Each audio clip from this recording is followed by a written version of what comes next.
Hey friends, welcome back to my channel. In today's video, we're going to be making some more fun home decor DIYs on a budget. Let's get started. For these DIYs, we're going to be using some Dollar Tree items along with some that I've even gotten cheaper. I don't know if you caught the price on that. That was from Hobby Lobby. This was from their Easter decor. It was originally $2.99 and I think I paid, it was either 75% off or 90% off, and I grabbed a few of these. So the one side has this kind of burnt in little carrot. I think if I wanted to use the other side, what I would do would be either really sand it down or just try to fill in that like indentation with some lightweight spackling and then sand it down. But for now, I'm just going to use the flip side, but at some point I might do the other side as well so that it is double-sided. I'm going to give this a coat of a Waverly chalk paint in the color white. I'm just going to do one coat, and I am using a chippy brush. This is from the Dollar Tree. It works great. I'm giving it like a good coat, but also kind of a rough coat, not worried about the wood showing through on the edges. You could also sand it down if you wanted, but with this technique, I didn't need to sand it down to get the look that I was going for. I wanted just a little bit more rusticy farmhouse, also kind of like a vintage, just looking like it's something that's been around for a while. And then I'm going to let that coat of paint dry fully, and I wanted to use a paint inlay that a friend gifted to me. And you want to cut this off. I have learned cut the paper off as close to the design as possible so that you can't see like an outline of the paint inlay. I just wanted to take a second to say, if you are new, welcome. My name is Leanne, and I enjoy sharing budget-friendly DIY home decor items, some other DIYs, but mostly home decor. And if you're into that, I would love it if you would consider subscribing to my channel before you leave. Now, when using paint inlays in the past, I've put a light coat of paint and then the paint inlay, but I wanted to try it with Mod Podge, and it didn't work as good, and I don't know if it's my fault or not, but I gave a light coat of Mod Podge, and then I spritzed the paint side of the paint inlay to reactivate the paint that is in there and place that down on the piece, and then I'm just dabbing it with a paper towel, kind of gently pressing it in. Once it is dry, you can see it lightens up a whole lot because it's all dry. I'm spritzing it again with some water and dabbing it and then wanting to peel this up. Now, I don't know if I didn't wet it enough at first with the water or if it's because the Mod Podge made it just want to like stick like glue. I don't know. It took me quite a bit and I wasn't able to pull the paint inlay off in one piece, which you can use the paint inlays more than once if you can keep it intact. It just kind of lightens up each time you use it. But I just thought I would share the struggle with you. Here I am thinking, what am I going to do? What am I going to do? And I couldn't really just leave the paint inlay on there because it might be hard to see from here, but there are little grid lines on the paper. So I was like, I can't just leave it because I thought about that for a moment. But I eventually did get it. Let me know, have you had any time playing around with paint inlays? They're a lot of fun, and I've never purchased any myself, but I've had some lovely people gift some to me to try, and I have to say they're kind of fun. Even though this one didn't work out ideally, but it was still great and it was a lot of fun, and I feel like the results are great on this. The good news is that I was going for a little bit more of a rustic look, and so in the process, because I had a hard time getting the paper up, it messed things up a little bit, but you couldn't tell because it's rustic. Once that was fully dry, I did seal it in with some more Mod Podge. I wanted the matte finish of the Mod Podge to be across the whole piece, and tied a couple strands of jute twine across the top. And that's all I did for this one. Let me know what you think of it. Super simple, but also fun. You could also use a stamp here if you don't have a paint inlay, and very, very budget friendly. For this next piece, this little rooster came from Dollar General. It was only $1. I know I added a little bit of white paint at some point across this, but I think other than that, that's how this came originally. I'm going back in with my chippy brush from Dollar Tree and some Waverly chalk paint, and we're going to put a pretty good coat on this, but still leaving some of the original color shining through because I wanted that more rustic look. I think you're getting the idea. But remember, if you don't like the same look that I like, do it how you want it. Give it a solid coat of paint. Paint it red. Do whatever. These are just ideas for inspiration. Now, to embellish this, I'm going to use this stamp set from the Dollar Tree. It also came, well, it didn't come with it, but I also bought the little stamp block and this ink pad. This ink pad, it is from Dollar Tree, and it really does work good. I always feel like it doesn't have enough ink on it at first. I'm like, it doesn't look like there's hardly anything, but it actually works pretty good. But once again, I am going to go for rustic here. But dabbing some ink onto my stamp, cleaning off the edges so we don't get any ink, where it's not supposed to be. And I'm going to stamp this little floral stamp on different parts of the rooster.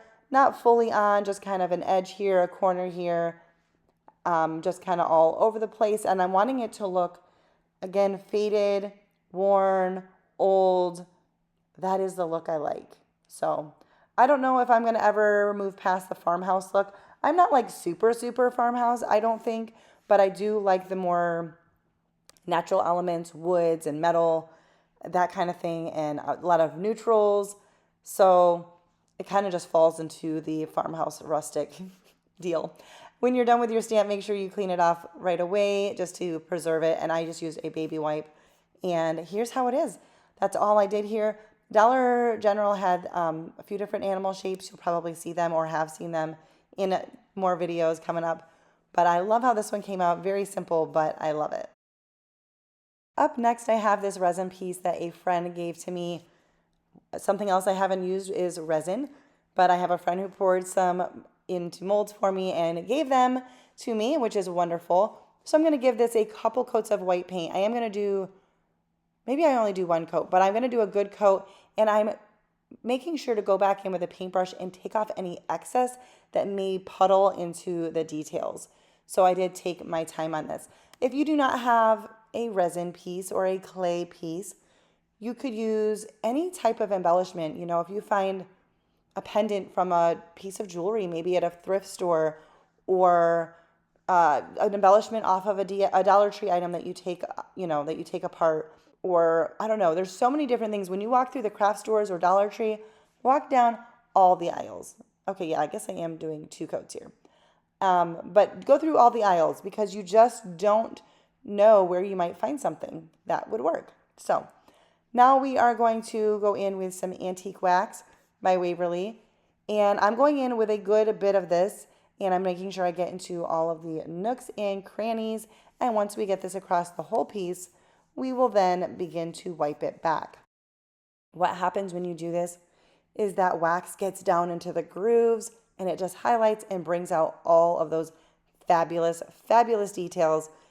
When you do the wipe back, it's like the angels are singing. I don't know. It's that little moment of I don't know, sunbeams coming down. Is that too dramatic? I think that's a little too dramatic, but it's just so fun to see the transformation here. And in case you're not familiar with these products, make sure that you let the paint dry completely before you add on the antique wax. And then I am going to let that dry and then seal it in with some Mod Podge. If you are enjoying this video, please give it a thumbs up. It's a simple way to help out my channel. You may be wondering what that little medallion piece is for. Well, we're getting to it. So this is another piece I picked up at a thrift store. It was a Ray-Dun piece. I believe it maybe was a pencil holder. I don't know, but we're going to use it as a little vase. The wording there is a little bit indented, so if you wanted to paint it, I would recommend painting it with like a textured paint, like adding baking soda to some chalk paint or something. But we're just going to cover it up. So I'm using this burlap ribbon from the Dollar Tree, and we're going to hot glue this on. The beauty of this, I'm using some hot glue, and it's going to hold well. But if I ever want to change this up in the future, all I got to do is use a heat gun and warm up that glue, and it'll come right off. Now be careful, the hot glue will come through the burlap ribbon. I'm using this little silicone spatula. It's in the makeup department of the Dollar Tree. Handy tool to have, but you could use, a lot of other things as well.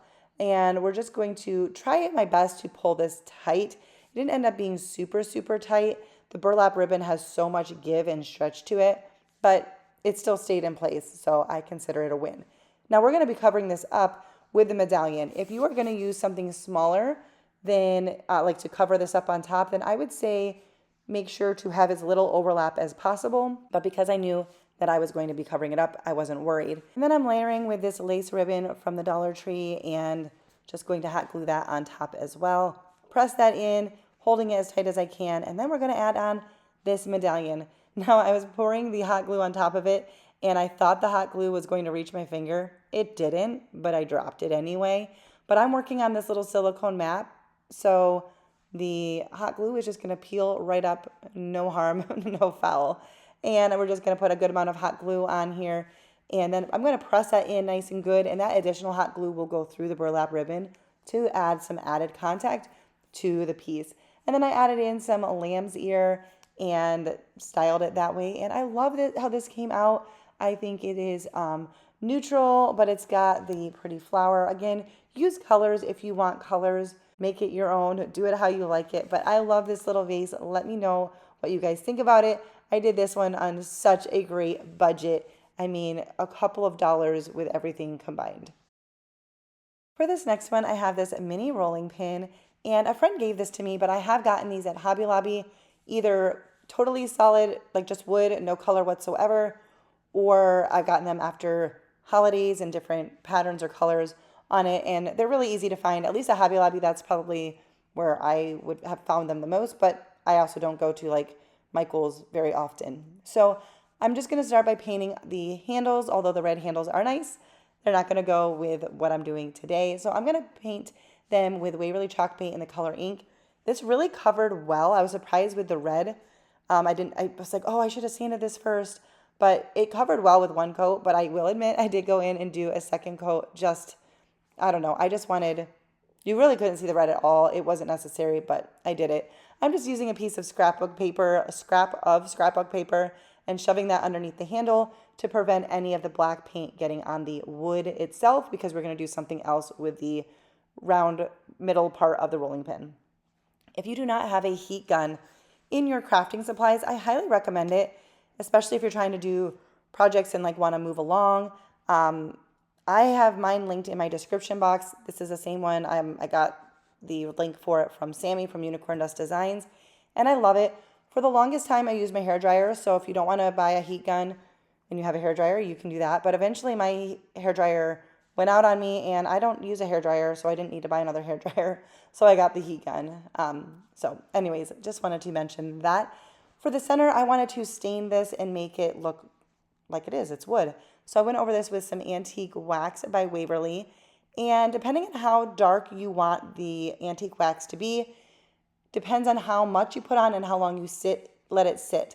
So I like to brush it on and wipe it off because it does, I don't know, it makes it dry a lot faster is probably the main reason. So I'm just putting it on nice and thick, and then I'm going to wipe it with this paper towel. I'm going to kind of roll it on the paper towel and then wipe it as well.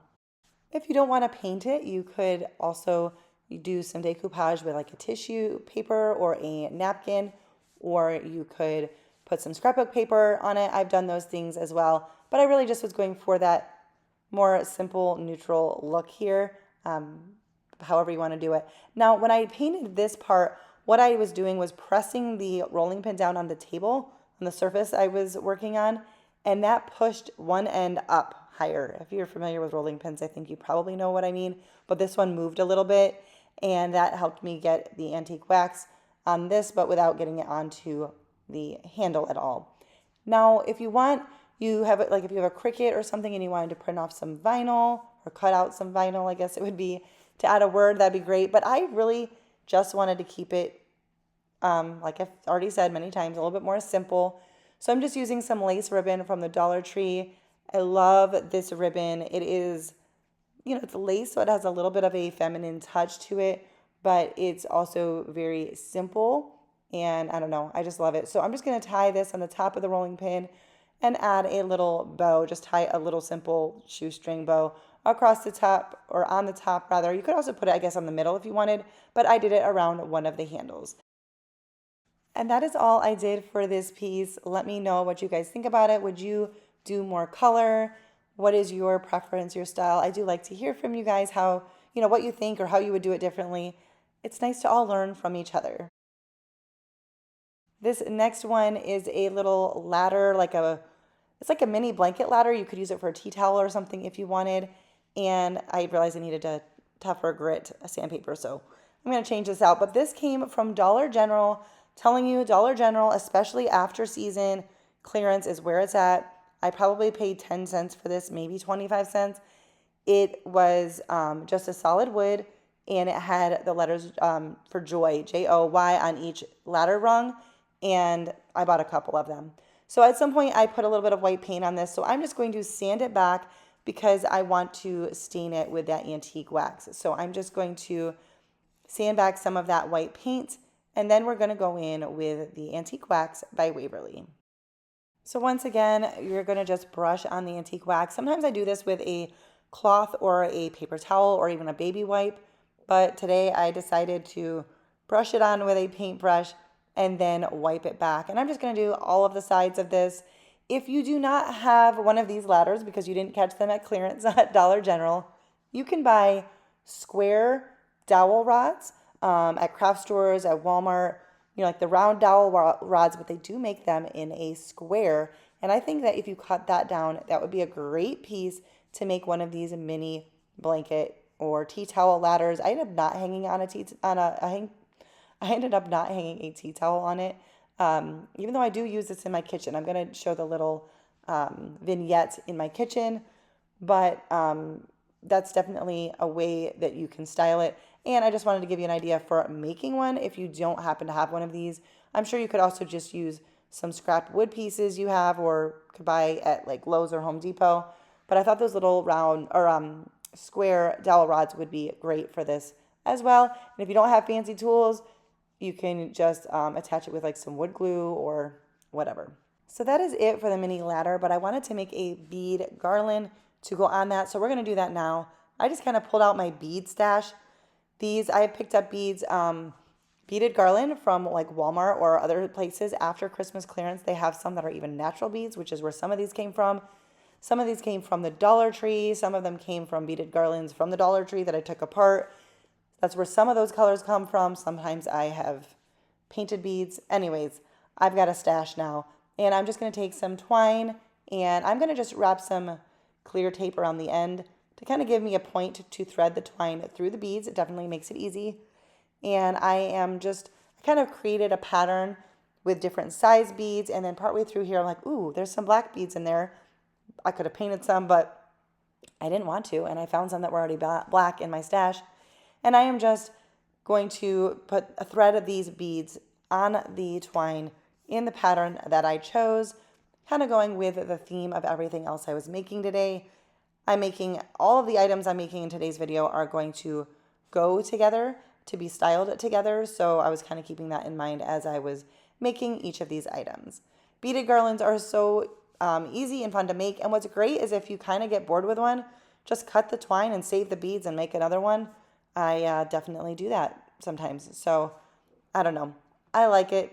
And you can definitely get beads even on like Amazon. There's a lot of places. But the beaded garlands from Christmas time on clearance is a great find. So now we're going to add a tassel to the end. I already had one of these. It was either off of another beaded garland that I bought, or there was a project I did a long time ago that had a bunch of tassels on it that I made.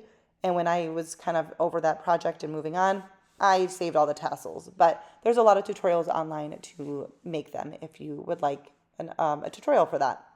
And I'm just going to use the twine, thread it through the little opening at the top of the tassel and tie that on. And then what I like to do is kind of thread my string back up through a couple of the beads.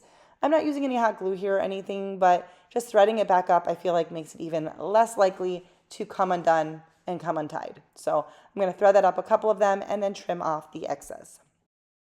Now for the other side of the beaded garland, I was like, what am I going to do? Well, I had these little wooden tags in my stash, and I'm going to decoupage a piece of music that was just already torn and tattered, and so I'm not ruining it if that bothers you. It was already torn up. So I'm just going to lay this on here. Now, you can print some off online or get some scrapbook paper as well, or do anything you want on this little tag. But I love using sheet music. And I was trying to get it straight, and it was like a little bit not straight at the bottom. I ended up not getting it straight in the end, but I always say that if you aim for rustic in your style, then things don't have to be perfect. So that's my little trick. You don't have a lot of wiggle room with the Mod Podge here, unless I'm going to add a little bit more here because I peeled it off. If you want more wiggle room, because it does dry pretty quickly, I would recommend the iron-on method, but this was such a small piece that I wasn't worried about it being wrinkled. But the iron-on method, you would let the Mod Podge fully dry and then place your paper on top with a piece of parchment paper and an iron with low heat and no steam, and that will attach it well. And then until you put the iron on it, you have plenty of time to move it around. So just a little tip for you. And then letting that dry and then going in with my sander, sanding away from the item, not pulling up on the paper. You want to sand down, and that will take off all of the excess. And then I'm going to use my paintbrush to poke the hole back into this little tag. And then I decided to put a little coat of Mod Podge across the top to help seal it in. It was on there pretty good. It may have not been necessary, but I don't know. It was there, so I did it. And then I took a little bit of antique wax. I had some left over on my paintbrush from another project, and I thought, why not? So I'm just going to add this around the edges of the tag, and then I will use my heat gun to dry it so that I can move on with the project. The heat gun, if you get one, you'll know, you'll learn. There's different settings. You definitely don't want to have it on the highest heat and have that on your hand because you will burn yourself. But there's different settings. And then we're just going to thread that back onto the other side. Now the second side of the beaded garland is always a little bit tougher because you don't have as much leeway and like extra twine because you want everything to be kind of tight together. So it's just something to keep in mind. It's not that hard, but it is different than when doing the first side. I should have just put tape on the end of this twine, but I didn't, so I was having a hard time getting it through. So I just used my little tweezers to help me pull it through. But definitely putting tape on the end or a little bit of hot glue does make a difference when threading beads. Here's how I decided to style it. Well, I'll show you everything all together in a minute, but the ladder with the little beaded garland across the top rung. And I love how this came out, even with the sheet music a little crooked here. I don't know. To me, it just works. Maybe you think that's just an excuse for an imperfect project, but I think it's winning all the way around. Let me know what you guys think about this one down below in the comments. So I just wanted to show you guys how I'm going to style this, or I am styling or did style this in my kitchen. To the side of my stove, I'm just pulling a wood cutting board that I do pretty much just use for decor in my kitchen. And I'm just going to layer these pieces here, and then I'll add in a couple practical items since it's next to my stove and I do cook. So we're just going to kind of add these in together. And I just wanted to show you realistically how these pieces that you can make can actually be used in your home. And I do love homemade items, but I also like it when items don't always look homemade. And I feel like I pulled that off with these. Let me know what you guys think or what you would have done differently. And I'm going to add in my cooking oils and my salt cellar. I do end up kind of shifting everything over a little bit because I realized there was just too big of a gap. I don't like my kitchen counters to be super busy because I do cook a lot, but I do enjoy having a couple little things that add some beauty to the space because I spend a lot of time in the kitchen. So might as well have some pretty things to look at. I hope that you enjoyed today's video. If you did, please remember to give it a thumbs up. Say hello down in the comments, even if it's just an emoji to let me know that you're here. And of course, if you are new and you enjoy budget-friendly home decor, please consider subscribing to my channel before you leave so that you don't miss out on my future videos. Thank you guys so much for watching, and I will see you in the next one. Bye, guys.